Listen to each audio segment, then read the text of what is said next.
पिछले कई सालों से चाहे देश का चुनाव हो, चाहे उत्तर प्रदेश का चुनाव हो, चाहे उत्तराखंड का चुनाव हो या किसी राज्य का चुनाव हो,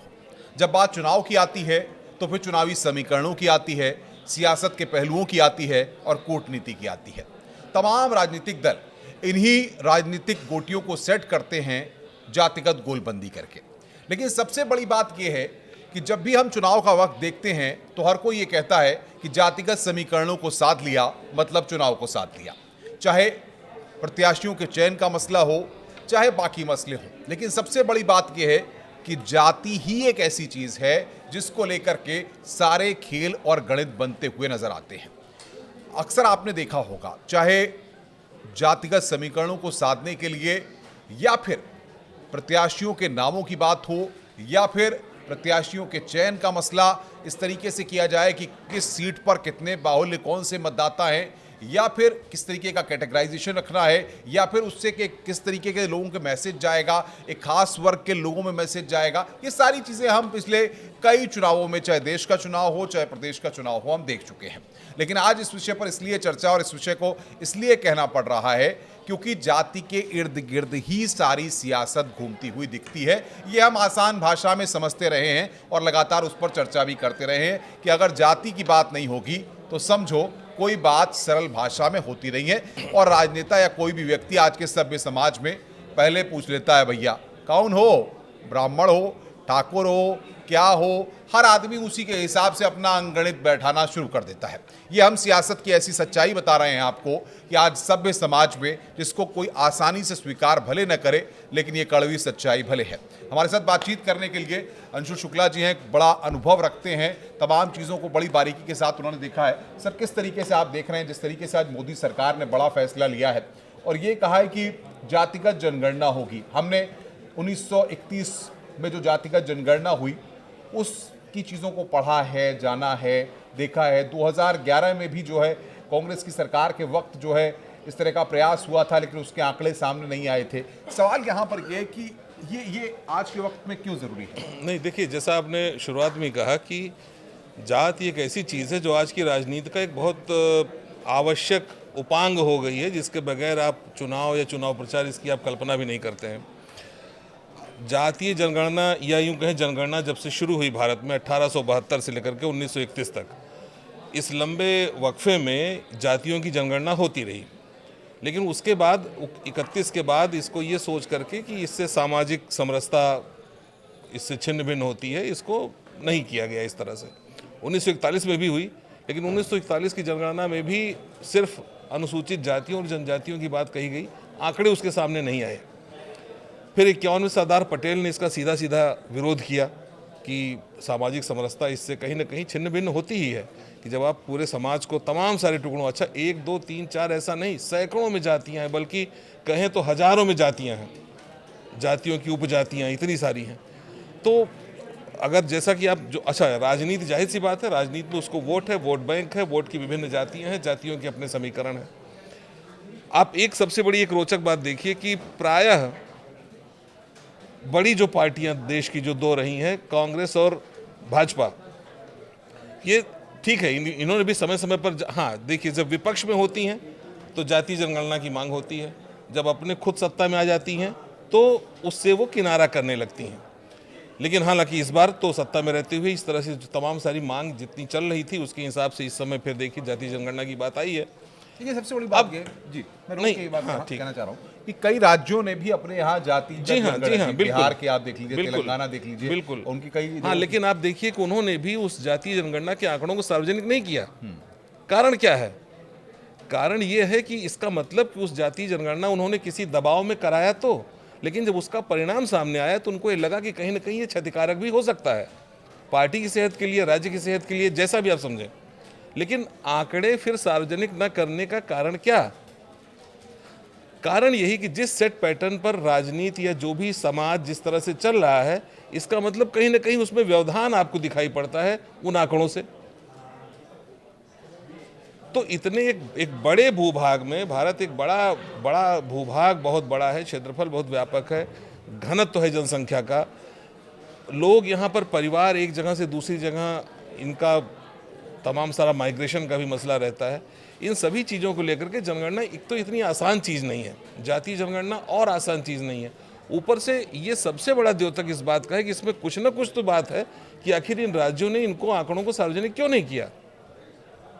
ऐसा माना जाता है कि आंकड़ों के साथ, जैसे जो सर कर्नाटक की बात करें तो ये माना जाता है कि वहाँ के जो लिंगायत और वो कलिगा समुदाय है उनका वहाँ पे सबसे ज़्यादा वर्चस्व है। ये पाया गया, शायद ऐसा कहते हैं कि वहाँ पे जनगणना के दौरान इनकी संख्या, इनका फीसद पूरी जनसंख्या में बहुत कम पाया गया। तो इस तरह आप पता नहीं इसमें कितनी सच्चाई है, क्योंकि इसके कोई आधिकारिक आंकड़े सामने नहीं आए।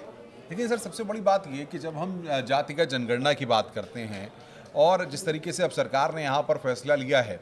हम देखते हैं या तमाम तरह से जब चर्चाएं होती हैं तो अभी हम देखते हैं कि कम्युनलिज्म की बात हो रही है, हिंदू, मुस्लिम, सिख, ईसाई, या उसको लेकर के जब धर्म विशेष के तौर पे चीज़ों को देखा जाता है तो उसको लेकर के एक अलग माहौल है। जब जाति विशेष के तौर पर जब बहुत सारी चीज़ें, आंकड़े सामने आ जाते हैं तो उसको लेकर के एक अलग, जिस तरीके से कहा जाएगा कि माहौल होगा कि इतने वर्ग जो है, इतना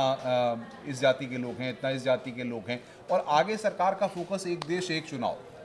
हाँ, नहीं, देखिए दोनों बातें ठीक है। एक देश एक चुनाव वो एक अलग एक डोमेन है उसका। आज जिस तरह से आपका पूरा समाज, एक तो जातियों में आपने आरक्षण जो देने की आपने सुविधा की, ये तो भी हाल फिलहाल में आर्थिक रूप से थोड़ा सा विपन्न लोगों को भी थोड़ा आरक्षण दिया गया, तथा आरक्षण का सबसे बड़ा आधार आपकी जातियाँ हैं। जातियों के आधार पर अगर आप कल्पना कीजिए कि जिस लेवल पे 1931 की जनगणना को आधार मानकर जो प्रतिशत तय किया गया है आरक्षण का, वो उस पुराने अनुमान के आधार पर है। कल्पना कीजिए कि अगर उसमें कहीं कोई बड़ा परिवर्तन दिखाई पड़ता है, सपोज दैट ओबीसी जो सबसे बड़ा एक वर्ग है, ओबीसी में अगर मान लीजिए आपको आज कुछ उसकी जनसंख्या के आंकड़े कुछ और कहते हैं, तो आप जो आरक्षण का जो प्रतिशत है उसको आप अगर बढ़ाने की बात करते हैं तो 50% का आंकड़ा पूरा होता है, उससे क्रॉस हो जाएगा। कम करने की बात कहते हैं, कौन मानेगा, फिर एक नए तरह की एक खींचातानी शुरू होगी। तो ये बड़ा एक जिसको कहते हैं ना सोया हुआ जिन्न है, जिसको जगाने जैसी बात है। अब देखिए फिलहाल ये फैसला हुआ है, जनगणना वैसे 2011 में भी हुई, लेकिन उसके भी आंकड़े सामने नहीं आए। तो चलिए इसका भी इस बार भी देखते हैं क्या होता है आगे। सबसे बड़ी बात ये है, जो सभ्य लोग हैं, जो पढ़े लिखे लोग हैं, जो तमाम खुरपेच या तमाम जो चीज़ें हैं उसको देखते रहते हैं, सवाल ये है कि 1931 को हमने जो जनगणना हुई उसके बारे में बात की। 2011 में जो जनगणना हुई, सारा मैन पावर लगा, सारी चीज़ें हुई, सारा प्रोसेस हुआ, लेकिन आंकड़े सामने नहीं आए। आज भी कई राज्यों में जो जातिगत जनगणना हुई है या जो उनके जातिगत आंकड़े हैं वो अब तक सामने नहीं आए हैं। तो सवाल ये है कि अब आप 2025 में जिस बात का ऐलान हुआ है, अगर ये पूरा प्रोसेस स्टार्ट होगा अगले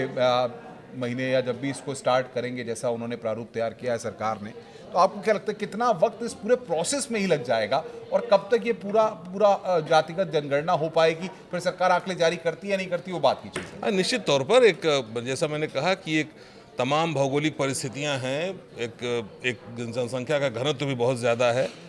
और निश्चित तौर पर लेकिन जैसा ही सरकार का रहा है अब तक का ट्रैक रिकॉर्ड, लक्ष्य पूरा करने के प्रति तो समर्पित रहते हैं। देखिए हो सकता है, समय तो लगता ही है, वर्षों का समय लगता है इसमें, ये कोई एक दिन दो दिन में होने वाली चीज़ नहीं होती है। लेकिन सबसे महत्वपूर्ण बात यह है कि आंकड़ों का क्या,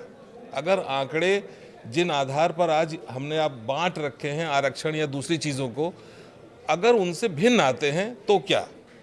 और अगर भिन्न उन आंकड़ों को अगर हम जारी करते हैं उसके बाद क्या,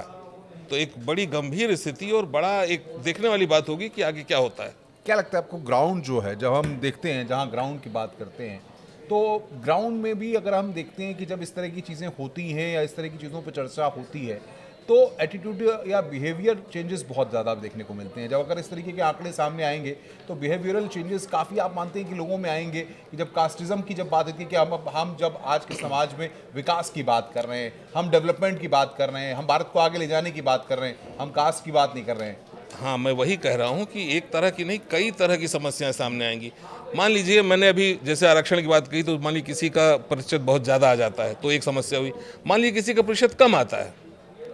तो आज जनसंख्या विस्फोट की स्थिति से गुजर रहा है भारत। अगर ये पता चला किसी समाज विशेष को कि हमारी जनसंख्या रही तो बहुत घट गई, तो क्या वहाँ पर फिर परिवार नियोजन के उपाय, साधन, ये सब वहाँ पर फिर मायने रखेंगे? क्या वो नहीं चाहेंगे कि हमारे समाज की जनसंख्या फिर से बढ़े? तो एक बड़ी विचित्र किस्म की एक यूं कहें कि सब उलट पुलट होने जैसी एक स्थिति आती है। एक सबसे बड़ी बात जो होती है, आपने भी पिछले वक्त में देखा होगा, तमाम जो साथी है, तमाम जो मीडिया के और भी लोग हैं जो लगातार विश्लेषण करते हैं, उन्होंने भी इस चीज़ का आकलन किया होगा या समझा होगा कि हम दो हमारे दो पहले चलता था। लोग कहते थे कि हम माता पिता और दो बच्चे परिवार में। अब जो नई जनरेशन का जो ट्रेंड आया है उसमें हम दो हमारा एक, ये भी एक सो कॉल्ड तमाम चीज़ें इस तरह की चल रही हैं। जो साधु संत हैं या डिवोशनल जो लोग हैं वो कह रहे हैं कि हिंदुओं को 4 बच्चे 5 बच्चे पैदा करना चाहिए। ये एक ट्रेंड जो है मुस्लिम समाज के बारे में या तमाम लोगों के बारे में कहा जाता है कि उनके यहाँ तो पूरी टीम की टीम बना दी जाती है। इस तरह की चर्चाएं अमूमन चलती हैं। अब वो कितनी सच्ची हैं कितनी नहीं, ये नहीं पता, लेकिन ये सारी चीज़ें बताने के लिए या इन सारी चीज़ों को अगर देखा जाए और उसके बाद जातिगत जनगणना और उनके आंकड़ों को लेकर तस्वीर जब रखी जाएगी, तो आपको लगता है कि जो चीज़ें हो रही हैं समाज में या जिस तरीके से चीज़ों को प्रोवोक करने की कोशिश की जा रही है, बढ़ावा देने की कोशिश की जा रही है, वो चीज़ें कहीं ना कहीं एक अंतर्द्वंद पैदा कर रही हैं, एक लोगों में कहीं ना कहीं एक डाउटफुल स्थिति भी पैदा करती हैं। निश्चित ही आपने जैसा कहा कि पहले भाई एक जब जनसंख्या लगा कि हम देश मतलब दुनिया के हम दूसरे सबसे बड़े, पहले अब तो नंबर 1 पे हैं, पहले जब था कि हम दूसरे सबसे बड़े देश हैं, तो ये हुआ कि हम दो हमारे दो, इससे ज़्यादा नहीं, एक नियंत्रण की स्थिति आती है। फिर सबसे युवा राष्ट्र और सबसे ज़्यादा जनसंख्या भी अब हमारे पास हो गई। अब इसके बाद जैसा कि आपने कहा कि तो ये जो हम दो हमारे दो था कि एक सुखी परिवार, कम आय में भी अगर बच्चे दो हैं तो उनकी परवरिश, उनकी अच्छी शिक्षा दीक्षा, उनका अच्छा स्वास्थ्य और परिवार का संपूर्ण स्वास्थ्य एक तरह से देखा जाए तो वो सब कुछ संतुलित रहे, इसके लिए वो बात कही गई। फिर जो बात आई, जो शहरी आज की स्थिति थी, जहाँ पर 2 बच्चे क्या 1 बच्चे को पालना भी और उसकी शिक्षा के बाहर के खर्चे इतने ज़्यादा हुए, तो फिर एक वाली स्थिति आई। लेकिन ये जो आपने कहा कि अब 4-3, ये तो देखिए ये तो सामाजिक वही जो विषमताएं हैं तमाम सारी, और ये राजनीतिक नारे और ये जो भ्रम की स्थिति फैलाने वाली बात होती है कि अगर ऐसा नहीं करोगे तो तुम्हारे समाज का क्या होगा, तुमको तो सब दूसरे समाज वाले तुम्हारे ऊपर हावी हो जाएंगे। यही बात मैंने अभी थोड़ी देर पहले कही कि कल्पना कीजिए कि जातीय जनगणना में किसी जाति विशेष के साथ ऐसा आता है कि भाई ये जाति तो पिछले 31 की तुलना में आधी रह गई। अब आप सोचिए कि उसके जो पढ़े लिखे लोग या जो अनपढ़ लोग जो भी हैं, उनके पास क्या विकल्प और किस तरह की मानसिकता उनकी और क्या सोच होगी, सिवाय इसके कि हम अपनी जनसंख्या कितनी जल्दी और कितनी तेजी से कितनी आगे बढ़ा लें। तो फिर एक सामाजिक ये इसको आप क्या कहेंगे कि ये सामाजिक अच्छाई है? कतई नहीं। अच्छा, आपने तो एक लंबा अनुभव जिस तरीके से है आपका, तमाम बच्चों के स्कूल्स में तमाम अपने फॉर्म्स आपने भरे होंगे, आपने अक्सर देखा होगा या हमने भी जब अपनी देखा है कि रिलीजन बाकायदा लिखा रहता है। कई फॉर्म्स में जब स्कूल्स का भरते हैं या एडमिशन के लिए भरते हैं, रिलीजन लिखा रहता है, तो उसमें आपको लिखना पड़ता है हिंदू हैं या मुस्लिम हैं या XYZ जब भरते हैं। अमूमन क्या कभी ऐसे फॉर्म्स या पुराने समय में ऐसी चीज़ें जिसमें आपको रिलीजन के साथ साथ कास्ट भी लिखनी पड़ती हो, ऐसे फॉर्म्स भी रहते हो? नहीं, ऐसा तो अमूमन नहीं देखा गया, और ये भी ऑप्शनल रहता है, प्राय ऐसा नहीं, कंपल्सिव नहीं रहता, मैंडेटरी नहीं रहता ये फील्ड भरना बहुत सी जगहों पर। लगता है अब जब ऐसी सिचुएशन आएगी, जातिगत जनगणना हो जाएगी और उसके बाद जो तस्वीर होगी, अगर मान लीजिए तो उसके जो बेनिफिट्स होंगे तो वो तो कास्ट सिनेरियो पे हाँ बिल्कुल, जब जाहिर सी बात है कि अब अभी तक जैसे ये कंपल्सिव नहीं था, लेकिन आप अगर अदर कास्ट हैं तब तो आपने नहीं भरा, लेकिन जब आपको आरक्षण का या कोई इस तरह का लाभ लेना है तब तो न सिर्फ आपको वो कॉलम भरना है बल्कि आपको प्रमाण पत्र भी देना है। तो यही तो मैंने कहा कि ये जनगणना या जिस तरह का आपका सिस्टम है, बहुत सारी इसमें खामियां हैं। आरक्षण की अपनी एक अलग ये भी परिचर्चा का विषय है कि आरक्षण किस तरह से और किन परिस्थितियों में लागू किया गया, कितने समय के लिए लागू किया गया, क्या वो अपने लक्ष्य को पूरा कर पाया, यदि लक्ष्य को पूरा कर लिया तो फिर उसकी आवश्यकता क्या है, यदि लक्ष्य को पूरा नहीं कर पाया तो उसके कारण क्या रहे, उन कारणों को दूर करने के लिए हम क्या सिर्फ आरक्षण को ही आगे बढ़ाते रहें या कुछ और उपाय हैं। ऐसी बहुत सारी चीज़ें हैं जिन पर अभी विचार का विषय। जब सारी गोलबंदी सियासत के इर्द गिर्द होती है और सियासी चश्मे से ही चीज़ों को देखा जाता है, तो किसी चीज़ को कहना और इम्प्लीमेंटेशन करना और आखिरी लक्ष्य तक पहुँचाना, आपको लगता है कि इस विषय पर जातिगत जनगणना में बहुत आसान दिख रहा है? नहीं, निश्चित तौर पर नहीं, और ख़ास करके तब जब ये किसी एक समाज के एक टुकड़े से जुड़ी हुई बात नहीं, ये पूरे देश से जुड़ी हुई बात है। एक बड़ा देश जहाँ पे भिन्न भिन्न स्थितियाँ, भिन्न भौगोलिक परिस्थितियाँ, तमाम सारी चीज़ें, जहाँ पर एक ही परिवार के 2 लोग कहीं और रह रहे हैं, 3 लोग कहीं और रह रहे हैं, आप उन दोनों को एक परिवार में कैसे गिनेंगे? एक परिवार के समझिए आप एक शहर में मान लीजिए माता पिता रहते हैं, उनके पास गए, आप उनसे क्या पूछेंगे? आपके कितने बच्चे हैं, कितने बहुएं और आपके नाती पोते कितने हैं, आप वहाँ पे आपने गिन लिया। मान ली दूसरी जगह पर जहाँ पर उसका बेटा बहू रहता है, वहाँ